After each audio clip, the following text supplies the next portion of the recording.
Welcome back to Captain of Industry. My name is Niklaus, and we are nearing the end of this glorious series, but there is one big challenge, the biggest challenge of them all. That is the fast breeder reactor, the nuclear reactor, the highest tier.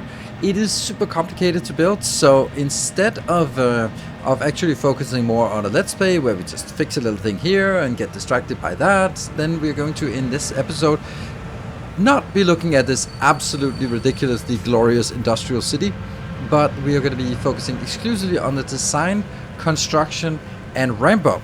That's also important of the fast breeder reactor. To get the best design, I have been testing, trying, calculating, spreadsheeting, and I have come up with a design that I think is the best. Best is a weird determination, but it's working at ratio, and I think that's the biggest achievement that we can get. It works at ratio and is very efficient, and it's therefore it's also sort of more easy to manage without too many sort of weird things happening. So we leave this beautiful city behind. If you are interested in what this all is about, then there are 27 other episodes of this Let's Play that will dive into that. The design we're going to be building today will of course be available to patron supporters, like all my designs and all my save games. So if you are supporting and if you want to build a fast breeder reactor and don't have the patience to do all of this shenanigans that we are doing, then you can just download the blueprints.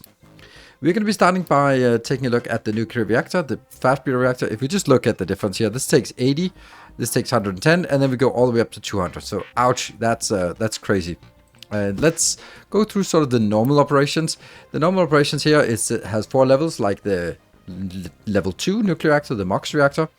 It needs a different kind of fuel. It also has, like, for each tier, it makes 96 inbound and 96 outbound. However, this is super steam, which is much better, well, twice as good, I would say, as the normal steam. So we can get twice as much power from 96 super steam as we can from 96 high steam, which is pretty good. So that means each tier here will provide 60 signs. That means like a fully operational fast breeder reactor will generate 240 megawatt of power. The way we're going to be building it is going to be generating 540, so it's a little more than 2 of these. The way that it works in terms of research or in terms of fuel is that it doesn't use the nuclear fuel, it uses some core fuel, and then once the core fuel is done, it becomes core fuel spent. And that's sort of the process. So we get core fuel, we get it spent, we recycle it back to core fuel, and so it continues. We're going to actually look at exactly that process first, and that's going to be here. We are going to be setting it. It is this recipe here. So we can see that if this is running at level 4, then these ones are going to be 16 in, 16 out. And we look at this one, it's 16 in, 12 out. Okay, so we have a deficit of 4 core fuel for one of these at full operation. That's good to know. And the rest of the items we can basically ignore at this point because it's acid, it's molten glass, it's steel, very low quantities, and then some fissile product that we need to store safely. So that's pretty simple. The other part of it is here where it gets some blanket fuel in, and then sort of just by having the blanket fuel sort of, I don't know, lying around in the reactor somewhere, it becomes enriched, and also at 4 to 4. And what are we going to use the enriched for? Well, we're going to be using that for a process, this process there.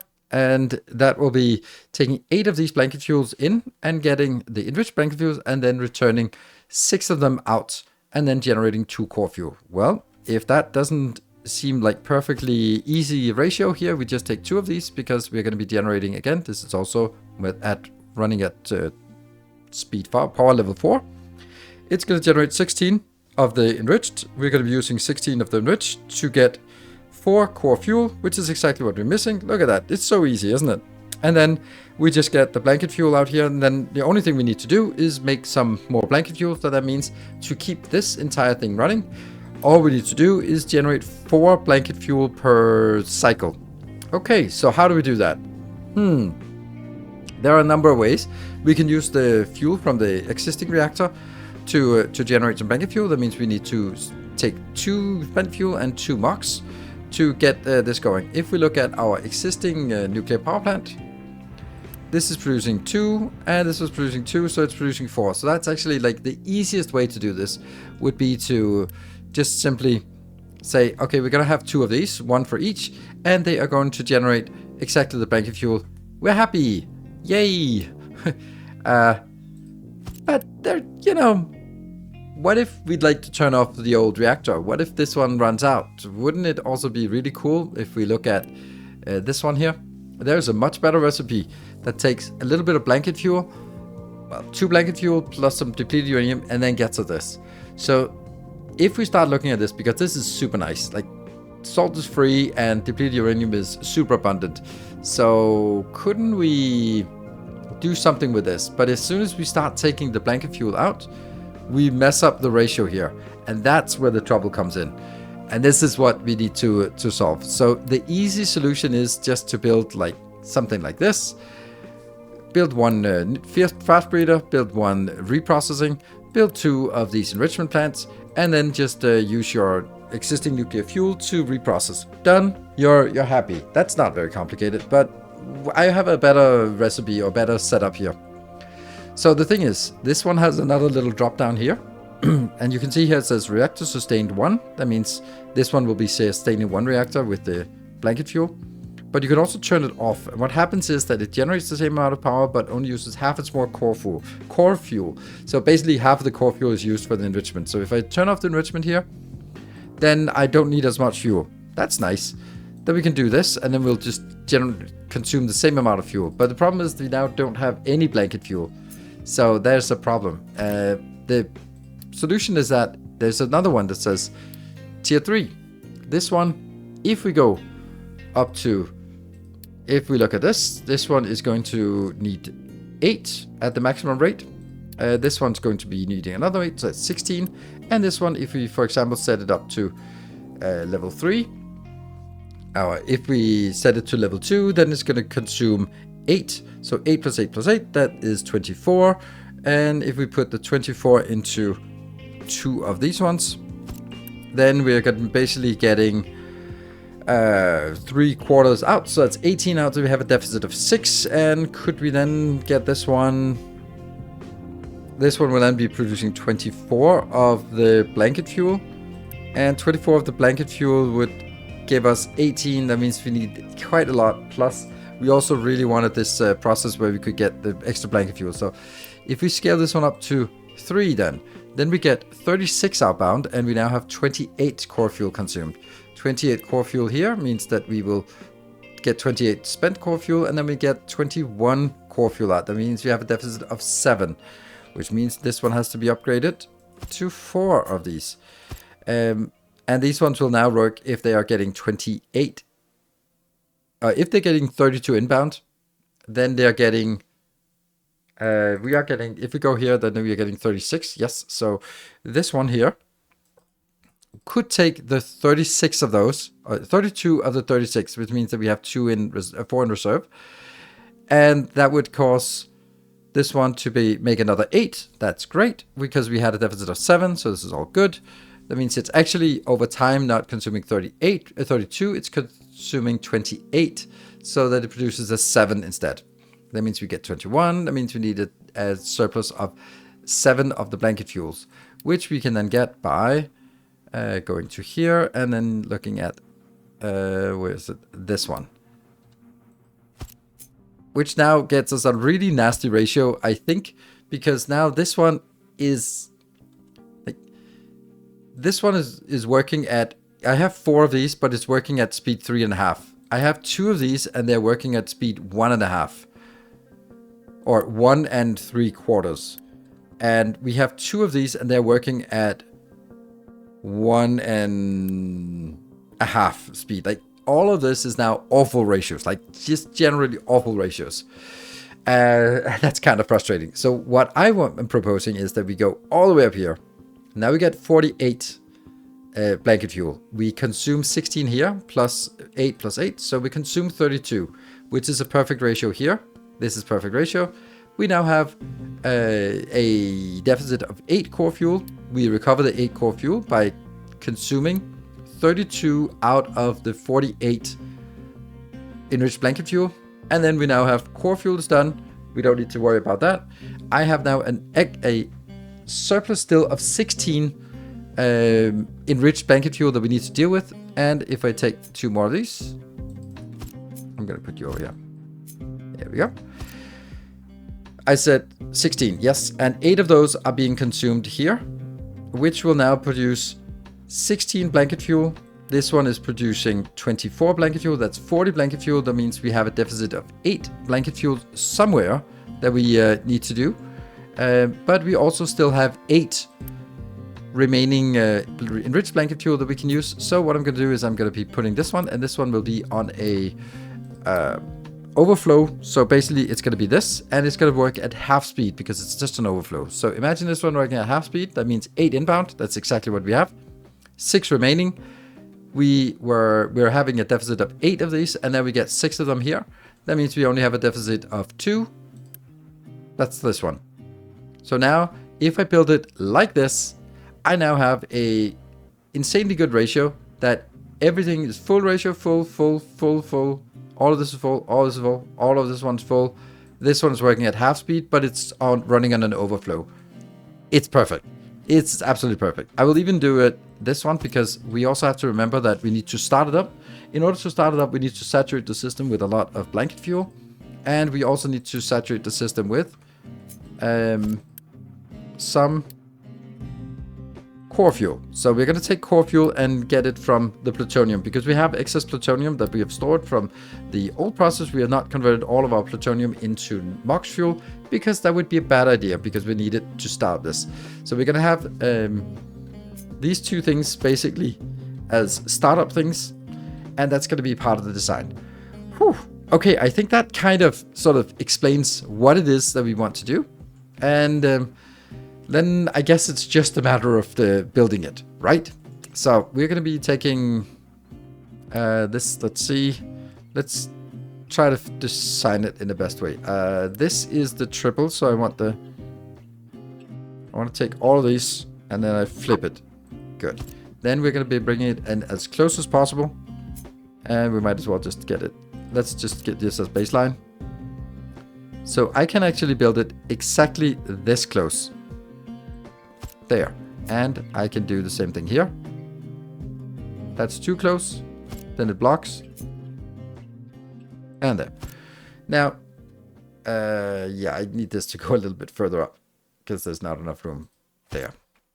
Okay, so there will be 2 things we need to do. We need to do the water process, which is a lot easier than the old one because we don't have the wastewater that we need to do as well, and so part of that loop. This loop is just going into power. So let's do the look at the power because the power is actually pretty simple. Then we'll deal with this nightmare afterwards. So power, we're gonna go over here. General power. It starts with a super pressure turbine, and that's going to be. Let's see. They come in from the middle, so I'm gonna build it like this, and then here. Each of these take 48, and I am going to build 1 column for each sort of tier of this. That means I need 8 columns. Oh, right, something I forgot to mention. When this one is running, this one is running. This is the one that is in charge of the enrichment. It doesn't generate much steam. So list level 4 is generating the same as one of the other ones at level 1. This means that the overall production is 96 times 4 here, times 4 here, times 1 here. That means it's 9 times 9 columns that we need to do, and then 9 times the 60 for each column is going to be 540. That's where we get our design from. This here. Oh, how did that fail? Oh, it's these ones. Flip. Yeah, I want to get it. It doesn't matter where I get it in from. No. Good. It comes in, and I want to get it into the middle here. So there, and then the low pressure steam is here and here. And then all this is 18 plus 18, that's 36, plus 12 plus 12, something plus something and something. It's 72 in total. That was 60 and then 2. Okay, so 72 in total, and that means 1, 2, 3, and 4. We take the mechanical power, the 72 mechanical power, and turn that into 60 of the normal power. And then we can do this part here, and let's see, it's coming in from that side, and then we flip it there. Then we just have this built, and we build that 4.5 times. I am not putting any of the flywheels because I would rather have this one scaled down if that's a thing. It doesn't take much terafloppies. So this is pretty easy. We take this some number of times there and one more time and then delete half of that. Oops, delete. So it's basically, this is going to be the size of it. Now, what is it actually generating? It's generating 9 times 96. And that is 864, which means that all of it can be pressured or put into a single level 4 pipe, which is amazing that this whole thing is scaled again just below a level 4 pipe, which is amazing. But now we need to get stuff outbound, which would be, if we want to recover it, then basically one of these cooling towers is the same as there. Here, we'd need 9 of these because there are 9 columns. But if we do that, we lose 24 water per cycle for each one, so that's not great. So instead, we can do the thermal desalinator we also did previously. And we're going to take these out. We're going to take this one, because this one actually has a net positive water here. And then we basically say, well, 4 of these take 24 times 4, so that's 26. So it's a balance of 4 of these is equal to 1 of these. So what will be the ratio? Well, the ratio that I am proposing is going to be 6 of these and 3 builds of this. If I do it like this, then it will consume all the steam, but it will have a deficit of, I don't know, -6 water or something, like a really low amount. So what I'm going to do is I'm going to take 2 more, just to make it sort of nice and round and all that stuff. So this is going to be the water recovery, and there's nothing more to it. This is just it. The water recovery is like this. It'll be balancing, self-balancing between these two. And that means the only thing we need to do with water is get seawater in to keep this going here and take the brine out. So that's pretty easy. And of course we need to sort of put the water into the system to start with. So that's the water cycle or water steam cycle. Very easy. And we'll of course sort of also have a big water barrel here sort of flowing backwards. Let's take a look at the other part, the more complicated. So what I want to do is, I want to basically, all of these are liquids. And, shoot, I kind of made it the wrong side, didn't I? Yeah, I did. I want all of this to be on the other side. So let's get you over here, and let's get you, maybe just flip it, and get down here. Oops. I wish there was an undo in this game, but not yet. Okay, so you're going to be sort of somewhere over here. Happy. And you're going to be in here. So this one is the one that is reprocessing. So this needs all 4 items here. The core fuel, the spent core fuel, the blanket, and the enriched blanket. The other ones do not need any blanket in and out. The way I'm going to do this is I am going to say that... let's see. I'm going to basically say that we'll have one intersection here because they're all liquids. We'll have one intersection maybe here, and that goes in all different levels up here, because all of these basically have different ways of getting in and out.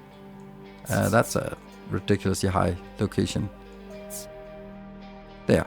So now we have it at level 0, 1, 2, 3. And we'll basically sort of say, okay, I need...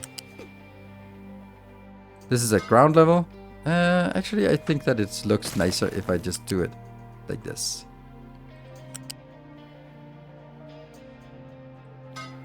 And then you go 1 up. And then go into... Yeah, I think this is one of those things where this is kind of taking a million hours to do. So the idea here is that I'll get things in here, and they'll be spreading out here. Then we need sort of situated around this location.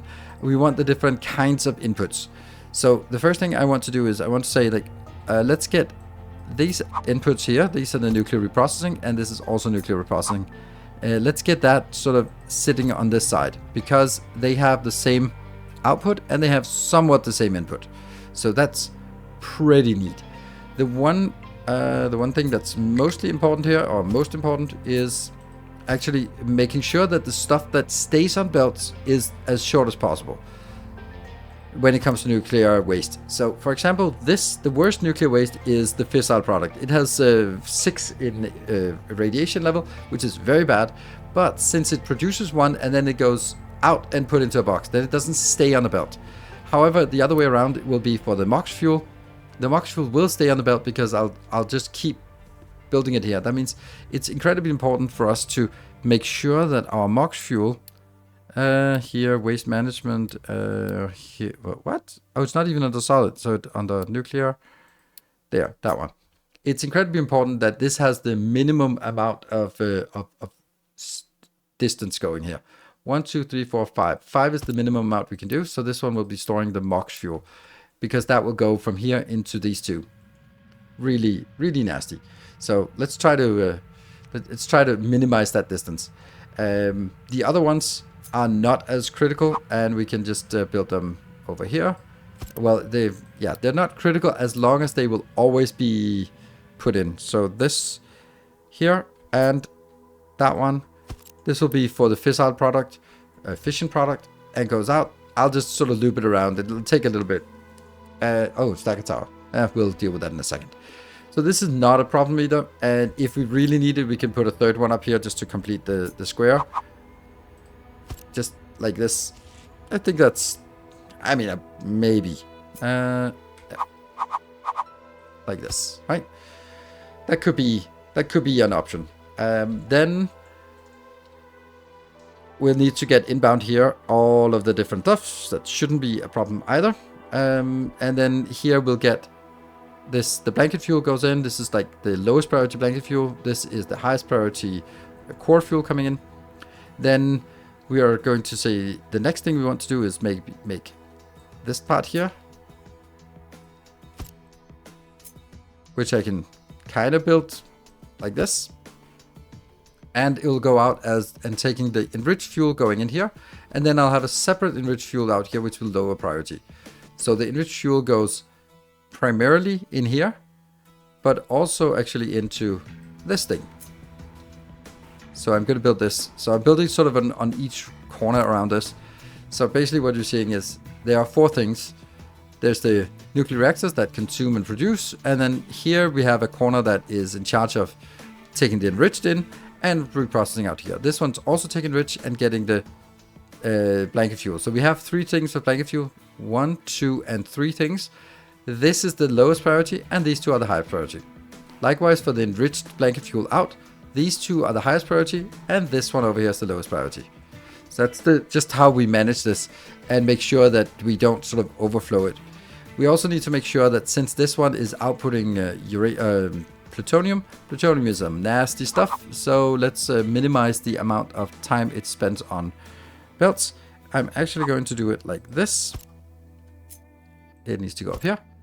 And yeah, this is going to be plutonium. It goes in here. There. The reason why I want to make it here is because I actually want it to go out on the other side. Because we said before that I do need this one for kickstarting. So I'm going to be sneaking that in here. And like that. And you can probably be sort of shunted a little bit up here.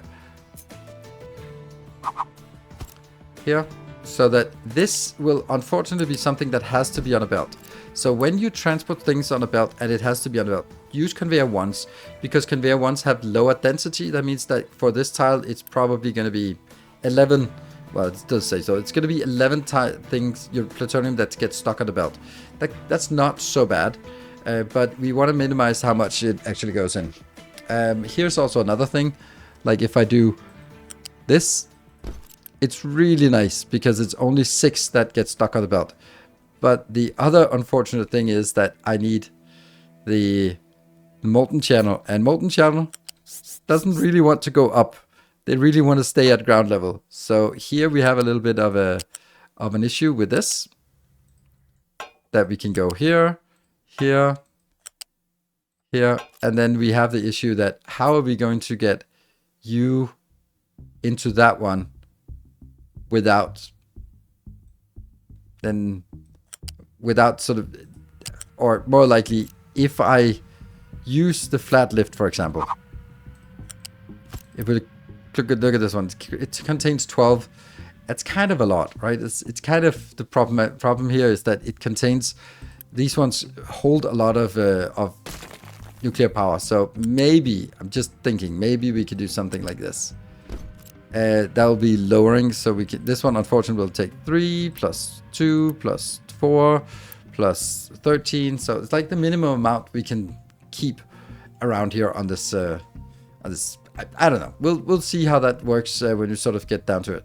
But this is basically the setup. We're going to be getting all the inputs in here. And if we look at the inputs and outputs, we have some output here. This one will be turned into retired waste, will be turned into recyclables, will be compacted into compacted recyclables. So that's one thing out. Then we have next thing inbound is we need to make glass. Here, molten glass. We're just going to take it from... Oh, I love this part where you can just click control here. So for example, this one, it'll need some graphite inbound and some broken glass inbound, and then the rest is just some molten glass coming out. So not two more things that are inbound, not really big deals. Then we need acid for this one, and we need some steel for these ones here, and we need some salt for that one. And we also need the salt going over here as well. And then this doesn't require anything. This requires a little bit of salt and some depleted plutonium, depleted uranium. And then if we just really think of it, like, what does this require? It requires, the only thing that it requires in high quantity is actually the depleted uranium, which is infinite and free. It's not though, but it's highly abundant. Look at that. This is a mountain that we have prepared. So, and then aside from it, a little bit of glass, a little bit of graphite, a little bit of steel, a little bit of salt, a little bit of acid. None of these things are of any consequence. So, and then we need a little bit of mox fuel, which we need to move carefully. So let's start working on all the piping here. That's going to be an absolute nightmare. So I'll save you the trouble, and then we can go back once all the piping is done. I think this is the final design. There are many kinks and quirks to it, and I've actually stretched it out a little bit. I think I need 3 of these for a fissile fission product. I've also reduced this to just a single one because of the issue we talked about with the minimizing the amount of MOX that stays on a belt. This is about as low an amount that I can get rid of or get away with. So this goes in here. The MOX will be transported in automatically by truck, dedicated truck. We'll be very careful about it. And over here, we'll also just get a single one inbound. Not going to do that immediately, but we will get it. Actually, I want to, for the blueprint, set this away so you don't accidentally start delivering it in when you get the blueprint done. So this blueprint will be available, and of course I'll be updating it if it turns out that there are some things that don't work here.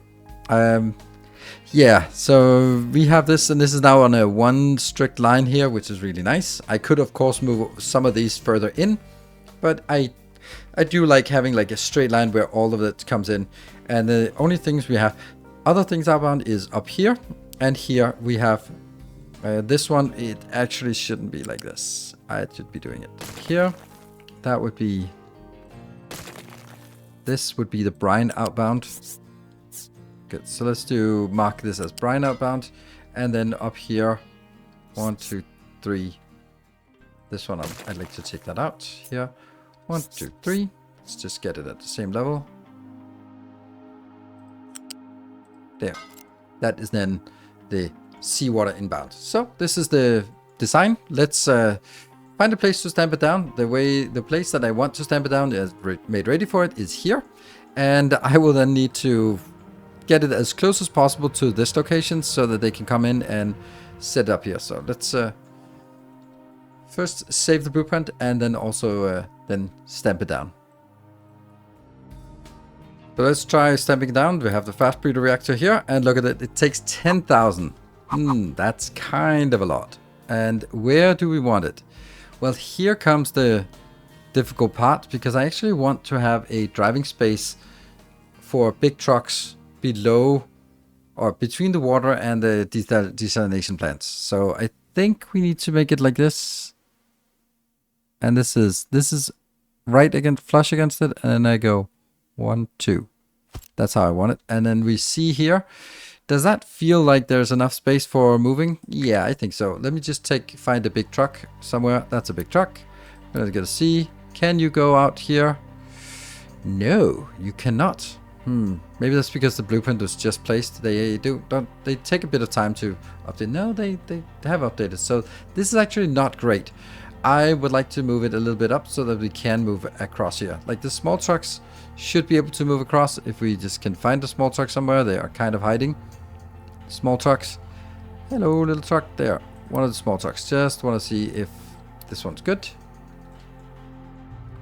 No, this kind of also doesn't really want to go past here. But that's just a flaw in the design. Like this is not calculated properly. Let's get you over here and then try to see if... There we go. Now it calculates properly.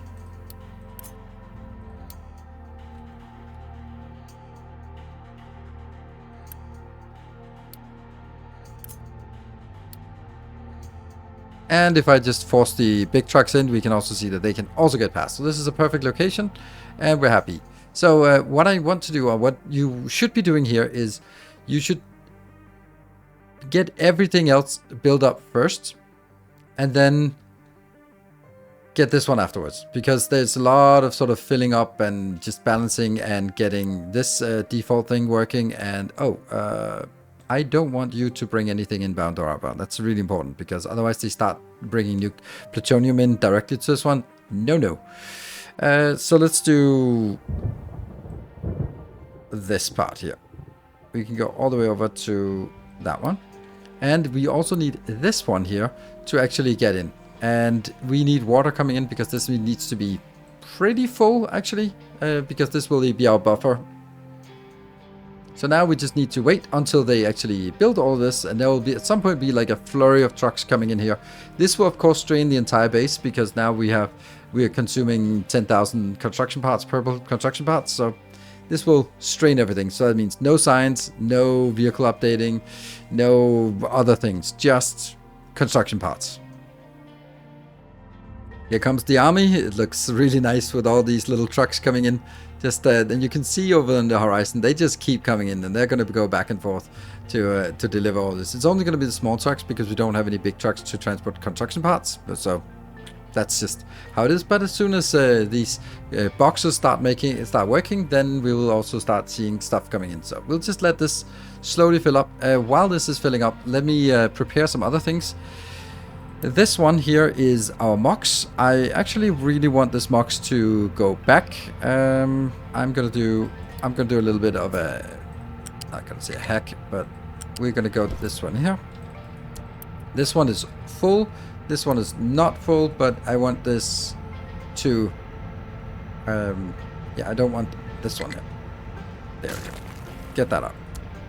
And now this one can be turned on. Right, so here I'm going to do an assignment of a truck, and they say that it's only the assigned truck that can work. Very important. Very important. So this means that there will only ever be one truck that moves MOX around, because suddenly if you set up some request, then what happens very easily is that it'll be sending 10 trucks, and suddenly you have your populations dead because of pollution. The other part is the plutonium, which I'm going to do exactly the same. I'm going to assign one truck and say that, but it can't get in here, so I need to do some reshuffling of these belts so they can actually drive in here and go around. Yeah. The stuff is starting to work. It's very important that we actually disable these. Well, not very important, but it might be important for you if you don't have enough resources or enough people available. This takes about like 600 here plus whatever else. So I'd be like 800 people for the entire build is probably what we need to assign for this. And then we see everything just starting to not work anymore. And the reason why that stops working is because it's simply like everyone is allocated to this one. Construction is now complete, and there's still like the residual effect of the rest of the base that's been neglected for a while is still there. Yeah, like random stuff that's just running out, but you can see that the trucks are coming in again. So it's all good, and we are going to fill up the water. We're going to be slowly building these columns one at a time, and also just start building some stuff down here. This is predominantly blue or purple unity. So you can see here, this is 3,100 purple and also 5,000 electronics. That's a non-trivial amount. While this one is mainly red. So the red stuff, we can actually just unity build that. And then the rest of it, we can just kind of build it a little bit at a time here. Just keep sort of adding it up. Funny that it knows that there's supposed to be steam in here, but yeah, we're definitely not putting steam in here yet. Like, this one knows that it's steam, this one doesn't know it's steam, this one knows it's steam. Weird. But anyway, what we're going to do now is we are going to start carefully moving some uranium back and forth and some MOX back and forth, because what we want to do is we want to start the process here. This one we really want to get started. It's going to take a while to build, so we're going to get it. So if I do this, that will request something inbound. It should get there. I'm a little bit curious why it does not, because there is a dedicated one that should be sitting here doing absolutely nothing. Oh, because this one is set to not export. So we fill this one up. And what happens now is that we currently have no warning on radiation. We can go over somewhere here. Take a look at this. We'll disable everything except radiation here. And we're now currently, this is how much radiation we have. I think it's about 500 points. If you get more than 500 points, which correspond to one item times, like 1 point is one item times the pollution or the radiation factor. So fission product is 6, MOX is 4, your plutonium is 3. See, now we get there. We get a good spike up, but it shouldn't affect us yet. But it will affect us if it goes higher, and then it averages out over 4 months. And that means that we can sort of go back and forth with this carefully. It's coming in here, and then we also will get this contribution always, which is like, how much was it? 11 times 3 for each. So that's like a constant contribution of 33 that we will always have here. And this is why you need a lot of people, and you want to be... how's it good? Oh man, don't get distracted. We'll get ready to do this one, population growth, if we start seeing impacts here. More plutonium being delivered. We still don't have an impact here on this one, because we're doing it very carefully, just one truck at a time, very carefully. This is now at 252 out of the 240 that is being requested, so it's actually not sending anything in. Let me just get a little bit more aggressive on this one, because what we need to do is we need to fill up. And the thing is, like, this will fill up the pipes slowly, and then at some point we need to activate it just to let it flow in. Since we have enough people here, we can activate it like this, and you can see that water flows in, the safety water, and the fuel in the reactor has to get up to 80. So we need to get 80 plus 80 plus 80 core fuel into all of these before they even sort of are allowed to start. I want to have one of these online always, so that this one can sort of be filling up and consuming whatever is being produced over here. This one drops, when it drops below 240, it'll be requesting another load, and we can see here, still no impact. Pollution over here, there's a spike. We just let it settle down a little bit, and then we can take the MOX inbound. So now it's time to start working on the MOX. I'll do exactly the same. I'll just take it up one notch, and we can see that there will be one MOX inbound here. 240 coming in, great. And we can also see that they're now sort of moving back here to fill this one up.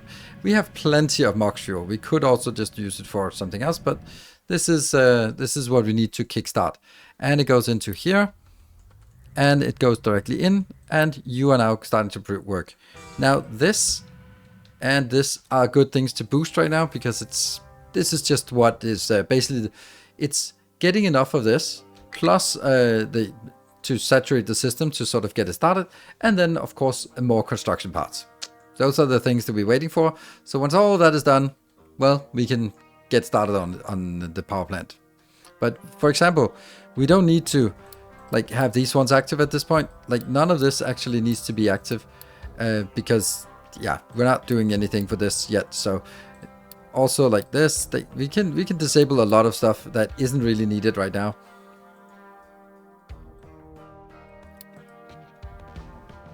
Now we're seeing the impact of the transport of uranium, or transport of here. Let's have a look in our overlay and here. So we can see that, yeah, this has turned bad. What has happened? Well, we are consuming it a little bit more than we should on a general term. And we can see this is also slightly over the threshold. This is slightly over the threshold. So they must have come in recently. I don't know. Maybe not. But this, if we lose 8 people once in a while, yeah, we can deal with that. That's the cost of doing business, especially when the business is, 17 more. The cost of doing business in a nuclear plant here. And now we're getting all sorts of issues. Yep, there's a reason why we want the power. When the thunder strikes, we don't have any power here. And we still have like another 2,000. Yeah, 2,000 construction parts. So we just sit and wait. And just while that I'm waiting, I'm just having fun with just removing mountains. Oh no! I know why this is turning into shit. Oh, wow. We have like the worst thing stored on here. I bet you were like, no, don't do that. Don't do that. Okay, so as soon as we get this one put into safety, this was because it was stand belt. I was just looking at this part here and it just kept going up and I just couldn't figure out why it was kept going up. And now I added something weird on here, so this got messed up. Oh, that's crazy. I guess we don't want diesel displayed over here anymore. Wow, so that was now we start seeing it go down again. Okay, but we're learning some stuff, or basically I am teaching you some stuff, like don't do this. Don't do this. Don't have fission products sitting on belts. That is very, very toxic. I'm trying to minimize the amount of stuff that is on the belts, and that's the stuff we have here. Like this is a short distance, this is a short distance, while this is a little bit longer distance, but they don't sort of stay on the belts as long as I remember to keep these open. And now we can see it pretty quickly fixes, and then we start getting a positive amount of people back in. Whew. Okay, good stuff. Right, we are actually in a really good position. Everything is ready here, and we can say that we could load all of it up, but I want to just take it a little bit at a time, because also firing it up is also a little bit critical, so we don't want to be overdoing any of this. I am going to leave you... Nah, fine. Here, and I'm going to take 2 of these open, 2 of these open, 1 of this. So we're basically going to be starting it up at half speed.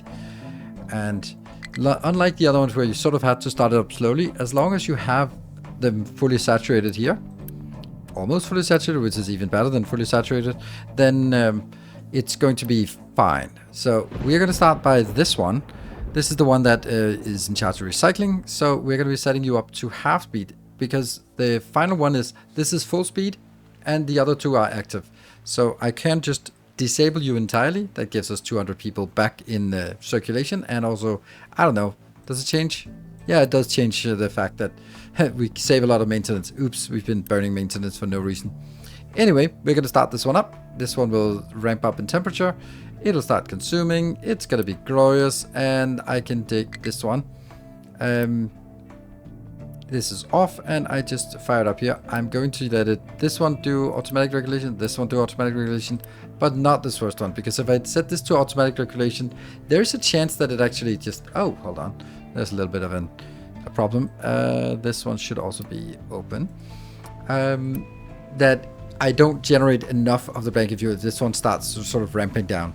So now, this is the hardest part about this. Like, it just works, which is nice. That's not the hardest part, but hardest part is that there are no warnings. Like, you can't say, set a warning if you have less than sufficient fuel. Set a warning if you have less than sufficient here. Set a warning if you have too much enriched, too little blanket, whatever. All these things, you can't do that.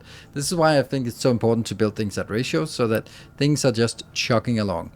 What we should be seeing is that this one will, after all the pipes are saturated, this will get a little bit going. It'll be working at a quarter speed, because when the full thing is on, then it works at half speed. And now we're just kind of holding our breath, looking at it. All these things are saturated, so it's only sort of the extra demand that comes in. This here is starting to work, and this one will work consistently, continuously, all the time. And that will be sort of bridging the little bit of gap there is here, and it won't sort of overflow it. So with this one, and it's gonna work. And I could always just, if I feel that I could always just be setting up to Unity.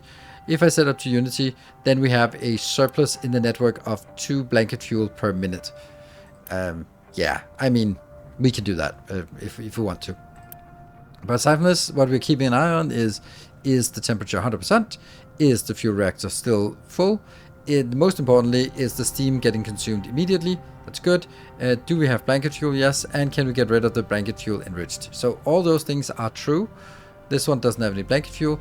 Then everything is good. It's just that sitting casually at 100%, just chugging along, generating. At this point, it's generating.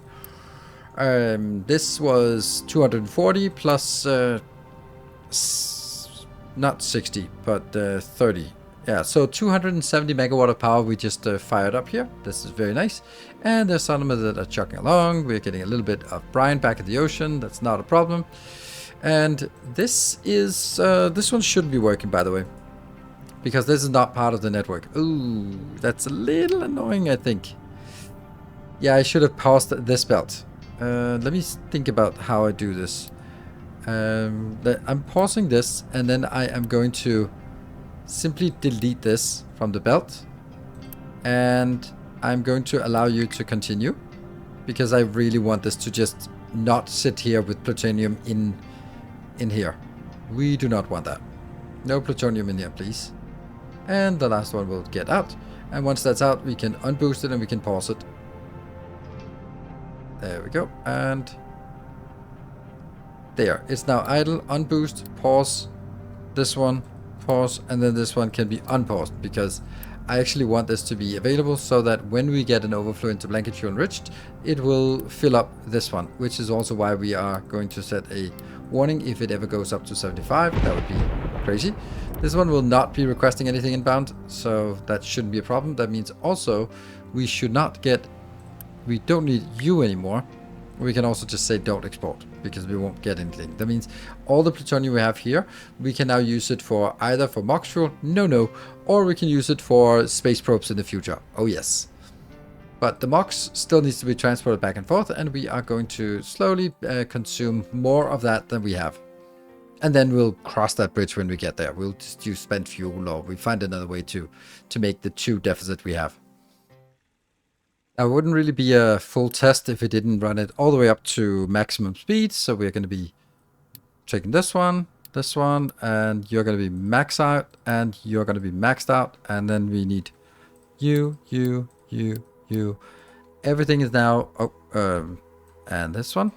So now everything is activated, and we should be producing, look at that, 1.1 gigawatt. We are having 540 megawatts of power coming in from this one right now, very soon, and we're just gonna let it run for a while and just see how things are progressing. We should also check this one out. This is 302, so we'll see if this increases, and that will just be an indication of when, or an indication of that something is, yeah, something is flowing in here. We can see that a little bit of flowing in here, which is nice, and all of these are working. All of these are working, also good. This is working. That's actually kind of important. This one also gets working immediately, because it will have 16 plus 8 plus 8. So all of this is working. The only ones I have not activated are these 2 for the reprocessing of the waste, because there's still like 91 years remaining until 89 years remaining until we get something out. We don't want to have someone on a job waiting 89 years to actually do their job. That doesn't seem good. Oh, this one. Okay, yeah, I'm gonna allow this one to fill up, and then I'm gonna actually stop it from getting inbound. I think that's just because when we activated the rest, it started sort of sucking in some steam, and that just needed to sort of be replenished here. But we do want to make sure that it doesn't sort of get stuck on steam, on water, but we also have like a big water buffer here for just circulating. And whatever, if they start overheating for whatever reason, then having a little bit of water buffer gives us like a couple of minutes to panic. An important aspect here is that this is set to priority 3. All of these are set to priority 3. That is deliberate, because my old nuclear power plant is set to priority 4. and that is less than the priority 7 here. And of course the solar panels are priority 1 because, well, whenever we have it, we're going to use it. So that means we have, first we want the solar panels to work, then we want our fast breeder reactor to work, and then we want the nuclear power to work, and then we want the gas power to work. The gas power will be taken out soon because that is never going to be used to anymore. And we now have power solved, and I'm going to say solved because I can't imagine that we want more of this, more than what we have here. And even then, like, even if we wanted another one, I would actually just, instead of trying to double up or build it twice as big, because then we also get into pipe constraints and all stuff, I'd just find another place to stamp this one down. So this blueprint is super well functioning and it can run for a long time. So that's and all it needs from external resource that you are sort of constrained by is that it needs either some MOX or some spent fuel coming in. And if you don't have that, you're going to have to find another way to make this. There are other ways. That's from yellow cake, for example. It's a little bit more annoying to make, but you could also just allocate some of your old nuclear power to make a yellow cake, because you already have the yellow cake and you don't need this to work. So I've let this run for quite a while and just nothing happens. it's just chugging along as you'd expect a nuclear power plant that is in operation does. It just chugging along, and that's everything here is just exactly as we expect it to be. We can see that it's up to 312. So since last time, it's like 9 additional of these have been done. This is our overflow, and this will help for sort of space projects and stuff like that. The only thing that is a little concerning about this is the fact that it's using quite a lot of maintenance. But if we could use the power, that would also be awesome. So yeah, this is pretty neat. There is an argument at this point, like, now that we have this, do I really want to spend all the maintenance on this? Because if we look at maintenance 1 here, 112 on solar panels. Yeah, it's actually like, it's not a trivial amount. It's about as much as all of our big trucks, or more than all of our excavators. It's the same as our 2 nuclear reactors. Like, that's a lot of stuff here. What gets even worse with the reactor 3 is this one. This is 117 for these 2. So yeah, I don't know. We probably don't need this anymore, but yeah, we have it. I'm also just not adding more. And I'm also thinking that maybe this could be a location for a farm, or not, either farm or a forest instead of this forest here. So definitely a lot of the other things to do as we transition back to more of a Let's Play thing. And we have space probes, we have asteroids that we still need to explore and figure out for this series. And then sort of other things that I've started designing a new kind of station here, which will take both limestone and stone outbound on trains. It looks good. I think there's something to this kind of design. Of course, it doesn't have a stacker, which, you know, it's a little bit of a shortcoming, but I think it's still a good idea. Maybe it could be even better with some stacker, or at least like a queue for at least 1 additional train. You know, these are all these things are stuff that's evolving, and we are exploring further. So remember, this blueprint that we have now tested is working, and it's available to patrons supporters. So if you want to set your own fast breeder reactor with the perfect ratios, you don't need to do all the math and the design and all that stuff. You can just plop this one down and just wait for the 10,000 purple construction parts to be done. Thank you very much for watching. I hope you enjoyed it, and I will be continuing this series, so show your support if you want to see more Captain of Industry here on the channel. Until next time, take care and stay effective.